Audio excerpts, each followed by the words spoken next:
Hey guys, it's Shawn. Let's talk today about California's independent contractor law, also known as AB5. This is a worker classification law getting a lot of attention with truckers in California who are essentially not able any longer to operate as independent contractor truckers. They potentially have to become employees of trucking companies.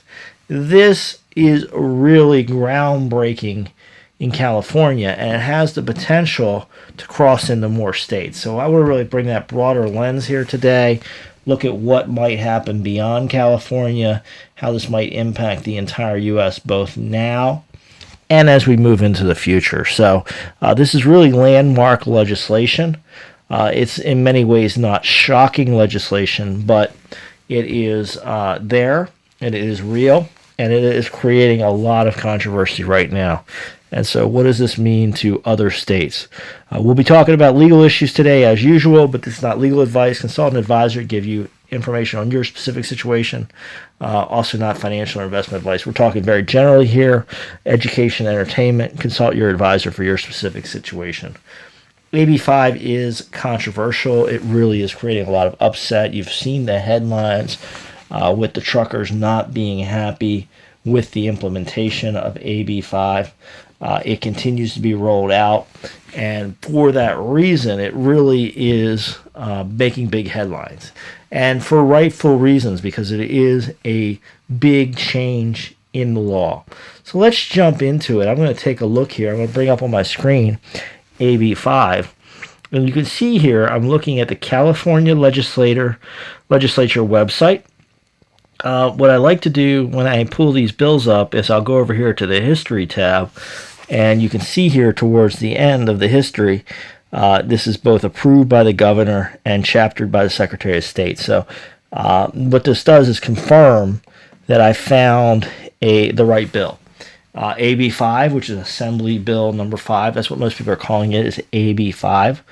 And as you scroll through AB5, again, we get a confirmation approved by the governor. So we've got the actual law here. We're not looking at, some draft, something that somebody wrote up one time that didn't pass. So anytime you're looking at law, it can get confusing. Sometimes people pull up the wrong bills. Always want to make sure we got the right thing. Here we've got it, right? And we start with the notes, right? These are the notes from the Legislative Council. And basically they're saying there's a U.S., or not U.S., but California Superior Court decision, and this was basically went up through the California court system and became a California Supreme Court decision, which you can see down there later. This case talked about a classification of employees. What the legislature says they want to do is codify that, make that a law, and then also add clarification to it. So they really want to make sure that people are classified as employees. So let's go past these notes, because these notes are going to tell us basically what we can read directly. It's good for informational background purposes, but the more powerful or more controlling part of the law is that what's actually enacted, right? So here we can see Section 1 of the actual law enacted is they're recognizing this California Supreme Court decision. They talk about the harm of misclassification, missing out on workplace protections, and how that can be a problem. It's been a certificate. They're talking about trying to keep the middle class going in California. The legislature intends, in the E here, to get people minimum wage protections, worker compensation protection, unemployment insurance, paid sick leave, paid family leave, right? So they're trying to get all these pieces put together to make sure that people are employees. They think this is good for California. So reading the intent is always helpful, because courts will go back and say, well, why did you do this, and how does that impact whether this is a good law or a bad law, and whether, whatever administrative actions or things are being litigated in the future, they'll often look back to the intent. So it's important to kind of just get that flavor. But Section 2 is really where the action is. This is probably what you've been hearing about. They make it very hard for somebody to not be an employee, right? So you really have two choices here. Independent contractor, you're not an employee, you're just like an outside business, like When you hire the air conditioning person to come to your house, that's generally an independent contractor, versus an employee, somebody who works for you, that gets things done at the office. And the extreme example of that is, your administrative assistant, right? They come to the office when you say, you tell them what to do, they work the hours you say, etc. A lot of control. Control is a big thing in these cases. What they've done here is they've looked at what's standard in some other states, and basically there's a 3-part test. You've got to, if you fail any of these 3 tests, if you don't, if for whatever reason you don't match up with one of these 3 tests, you end up with a person who is now an employee, right? So first, the person has to be free from control and direction, both under the contract for the performance work and the work in fact, right? So control is a standard factor we'll see in independent contractor cases throughout the country, right? Too much control becomes an employee, but free from control is a standard factor, right? They really haven't changed that much here, other than they have codified that it is both the contract has to fail this test and the actual work, right? So not just because you wrote it down, it's both what actually happened plus what you wrote down.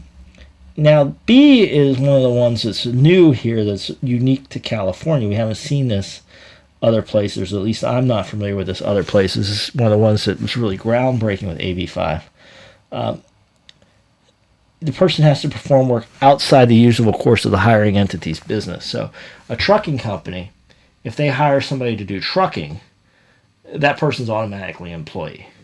You can't be, under this test, you really can't be a trucking company and hire independent contractors to do trucking. Even if, let's say, you're just hiring somebody to do 1 or 2 loads, right?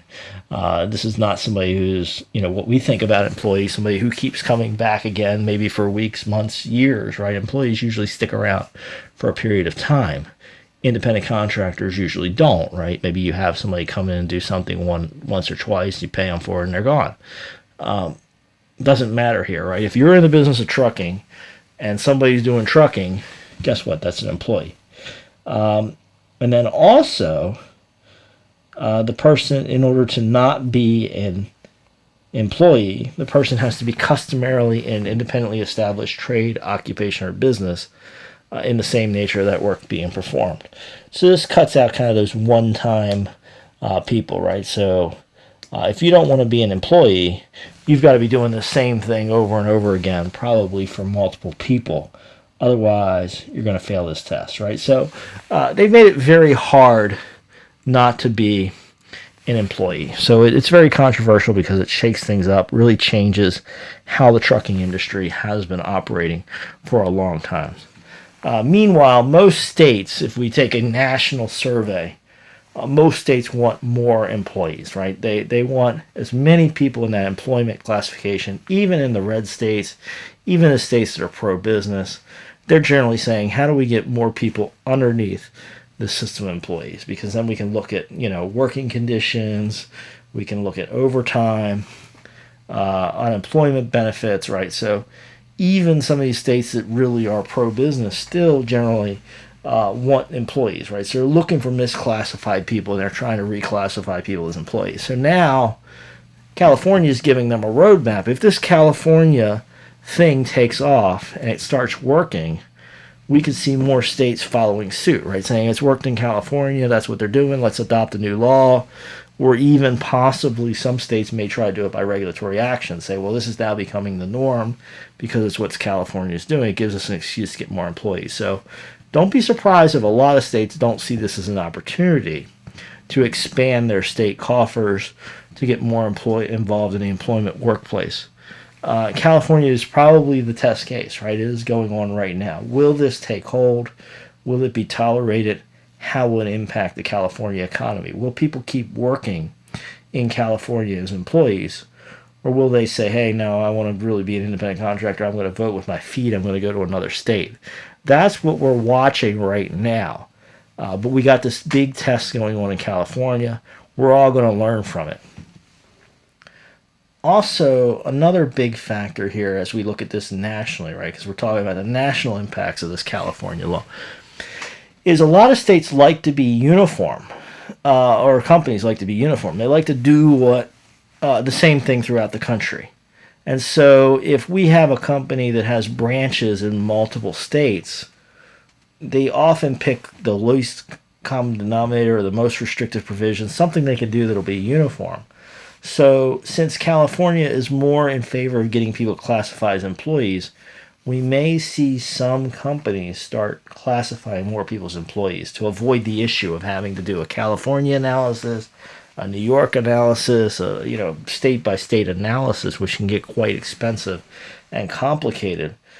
We may see states just jumping to the California rule, right? So we could really see, or not states, but employers. We could see employers jumping to the California rule, saying that it'll just be easier to do what they're requiring in California so that we don't have to do a state-by-state analysis. So we expect this to have significant impacts throughout the United States, right? All of us are going to see this in some way, shape, or form that's going to impact business. We don't know what's going to do to California. We don't know how it's going to shape the markets. We don't know if we're going to get a lot of refugees, people that really want to be independent contractors, getting out of California and coming into other states. And the other piece we don't know is, will companies start doing this more and more, and will other states follow suit? There are a lot of moving pieces here. Very complicated issue. If you're in business and you're making decisions on this, talk to your lawyer, figure out what your plan is, and how you're going to manage this over the long term, because you may end up with some real surprises, and this reclassification may really change the economics. Not to mention that trucking is a very dangerous industry, and that independent contractor classification, to avoid some of the potential liability issues, is generally very desirable. And now California is going to make that difficult for you, and other states may soon do so in the future. Join me in the comments. Let me know what you're seeing. Obviously, don't leave anything confidential or private there, but things you want to talk about publicly, drop them in the comments. I would love to join you in the conversation there. Hope you subscribe to the channel, rung the bell for notifications, and I'll see you again soon. Drop me a like if you enjoyed the video.